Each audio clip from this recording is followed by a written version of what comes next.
Bonjour et merci de recevoir le pain de vie chaud. L'évangile de ce jour nous place devant une situation troublante.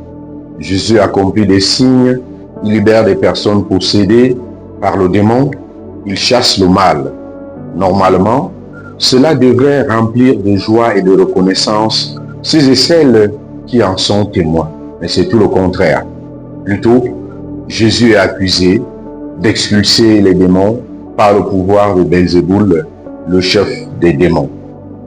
Oui, ces gens ferment leurs yeux à l'évidence. Ils refusent de croire que l'Esprit de Dieu est à l'œuvre à travers Jésus-Christ. C'est la dureté de cœur, c'est le refus d'accueillir la lumière qui sauve. Alors, Jésus leur répond avec une logique simple. Tout royaume divisé contre lui-même s'est détruit. Si Satan agit contre Satan, il s'est détruit lui-même. Jésus va plus loin en affirmant que ce qu'il fait vient de la puissance de Dieu. Et il ajoute une parole qui doit nous marquer profondément. Celui qui n'est pas avec moi est contre moi. Celui qui ne rassemble pas avec moi disperse. Mes chers amis, il n'y a pas de neutralité possible face au Christ.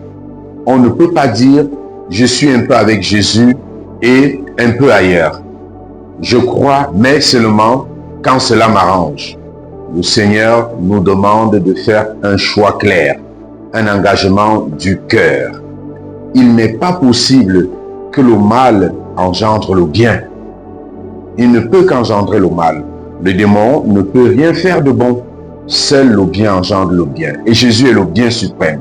Jésus est venu délivrer, sauver l'homme du mauvais et lui donner le bonheur et la joie de vivre. Chrétien à la suite de Jésus, ma mission aujourd'hui est de procurer la joie aux hommes et d'être témoin de l'espérance. Ma mission comme chrétien est d'épouser le Christ. Il faut, avec Jésus, oser des actions qui redonnent aux hommes leur dignité de fils et de filles de Dieu. En laissant le Christ habiter nos maisons intérieures, en nourrissant notre cœur de la parole de Dieu, le malin ne pourra plus y entrer. Il nous faut bien prendre soin de nos maisons intérieures, ne pas les combler des fausses richesses, mais d'accueillir Jésus. C'est lui seul qui peut remplir nos cœurs. C'est sa présence qui nous donne la paix et la force de vivre aujourd'hui face aux tribulations. C'est Jésus habitant en nous qui nous donne la force de résister aux assauts du mal. C'est Jésus, par la parole et les sacrements habitant en nous, qui nous donne la force de combattre contre le malin, contre ses tentations, contre son mensonge aujourd'hui. Puisse le Seigneur nous remplir de sa présence et de la présence de l'Esprit Saint pour que nous fassions toujours le choix du salut.